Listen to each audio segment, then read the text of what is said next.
So we are all about talking struggles in our 20s. Yep. You're in a great place in your life right now, but I'm sort of wondering if you had a quarter life crisis. So I think, with all people in life, it's always very easy to only tell you about the very nice things and like, oh, look, this is how this worked out so positively. When I started my first company, I did the planner that I did in college.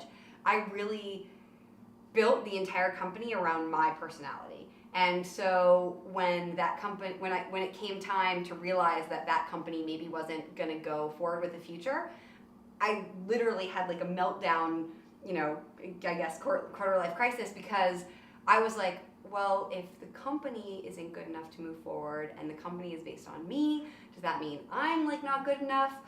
I think at the time, it was really hard those first 3 years out of college, seeing all my friends go off and get real jobs and have like real salaries, and really struggling with money, because I thought at the time that was just my issue, and then I learned all entrepreneurs in any walk of life do that, but I didn't know that at the time. And it took a lot of time too to figure out what was next. I really didn't want to get like a job. It's like, oh, I have to like be a real person and get a job. Like, I don't want to do that. But at the same time, at first I didn't have a next idea, and I kind of didn't know where I wanted to go. So you talked a little bit about before, sort of your little meetings that you had with young entrepreneurs, and your friends giving you shit about not going out with them and everything. And I think that that's something that a lot of people in their 20s can level with, especially people that are career driven. So how do you balance friend time with work time? Like, where's the on-off switch? I don't think I have an off switch. I think that's maybe the problem. Is it a problem though? Because you seem like you're doing pretty great. Yeah, and I think I strategically put myself in situations basically that I had to have friends around. I also am probably a terrible person to ask for this, because I date my business partner. So that actually, it makes it really nice, because I think that otherwise I would be too busy to date anyone, but because we then can take work trips together, it really works out. So basically I was able to make it work out, but I don't know that I ever don't work. But the fun part is that I made my work what I really like. Like, I loved exploring Boston, and so it was really great, because if my job was to explore Boston, then I could invite a friend to like, hey, I have to go check out this coffee shop, do you want to come with me? Or currently, working in wine, I have to actually go to, and events, I have to actually go to a lot of other cool events or a lot of wineries and check out kind of what the scene is. And so it's nice, because that's like, it's a good vehicle to invite someone to come with me and to kind of start relationships. You guys are in a great spot, because wine has sort of become like the trendy thing, like going to wine tastings, doing all these things, which brings me to your huge event, the Wine Riot. Yeah. Which is awesome, and it's so crazy for me to think that you guys put this thing together. So we want to know where you got sort of your financial backing for it, the process for somebody that wants to do something like this but has no idea where to begin. The funny thing about events like that, or when you see someone in their company, is you're like, whoa, I bet they just did that overnight. No way. For us, like I said, it started as a magazine, and it was literally just like a print publication that we put together like every few months, and we're selling some sponsorships, just enough sponsorships to pay for the magazine. I said, you know what, you should have launch parties for each one of these issues, because that would actually get a lot of attention and get people excited about it.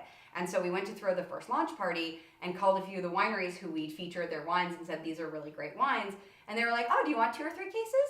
They're like, ding, a little light bulb's like, well, this is a very interesting opportunity. So we did that one launch party, and that put a big light bulb in our head. So then we started reaching out to the wine shops that we'd been distributing magazines to, and we said, hey, would you be willing to let us do these like mini crash courses? They'd be like 25 to 30 people, and we'd use your extra space that you're not using, but could we use sample bottles? So like, you'll give us the wine essentially, and we'll charge $10, but then we're pouring people 8 awesome wines, and they're gonna want to buy them afterward.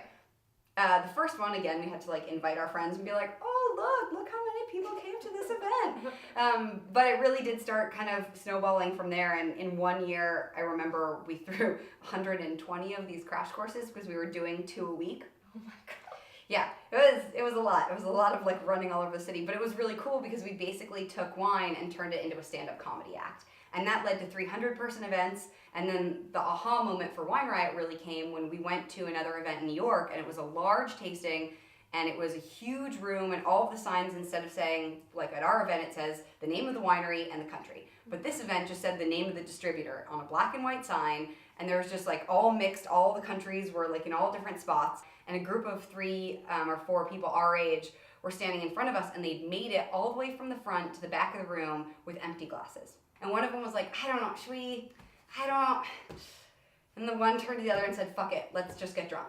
That was kind of like the aha moment of like, wow, we have to create a huge tasting like this, but that's actually engaging. So what are the things that we've learned from our small crash courses and that we've learned from attending other events? You know, the signs have got to be colorful. It's got to be organized by all the different regions around the world. The other thing is that I have the worst memory in the world, and there was this one bottle of Malbec that I couldn't remember if I loved or I hated.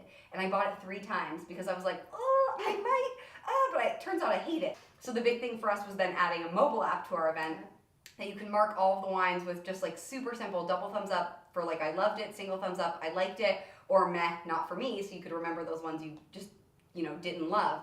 And then you can pull that up in the store after. And so, you know, really it was rethinking kind of the whole wine event and what is it that made people excited, that made people want to have fun. I have been to 2 of your events, and I feel like it is the most fun time that you can have. There are different courses that you can go to. Oh, right. Yeah, there's a class that you can guess what wine is the least expensive to the most expensive. But I want to talk about the mobile app because I feel like a lot of young entrepreneurs are coupling their companies with mobile apps. So how did you get started with that? In the very beginning, actually, because a lot of people ask like, how do you bring engineers on board?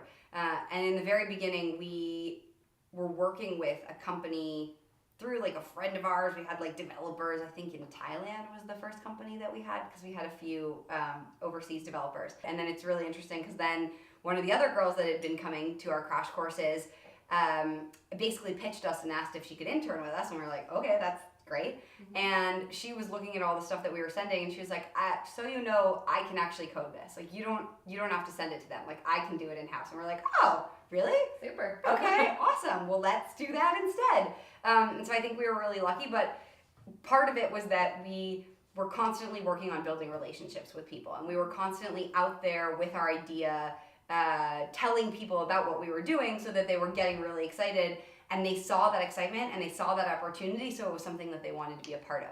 So what is next for Second Glass and for Wine Riot? Yeah, we've got some very exciting things on the horizon. So it looks like next year we're going to do Wine Riot twice a year in each of the cities that we're in, because people are just really excited about it and asking for more opportunities, and wineries are kind of looking to, you know, do different times of the year. We're also going to add a series of events called Night of the Bubbles that's going to be focused on sparkling wines and include cupcakes and chocolate. It's going to be a pretty fun event. I think it's going to be very popular. And then we're also in the process of working on a Second Glass book. Yeah. All right, so we want to thank Morgan for sitting down with us today. You can check out Second Glass at secondglass.com, and Wine Riot is going to be in New York, Boston, LA. Did I miss any? DC. All this fall. Everywhere. So go have fun and drink and check out Morgan's website. Thank you so much.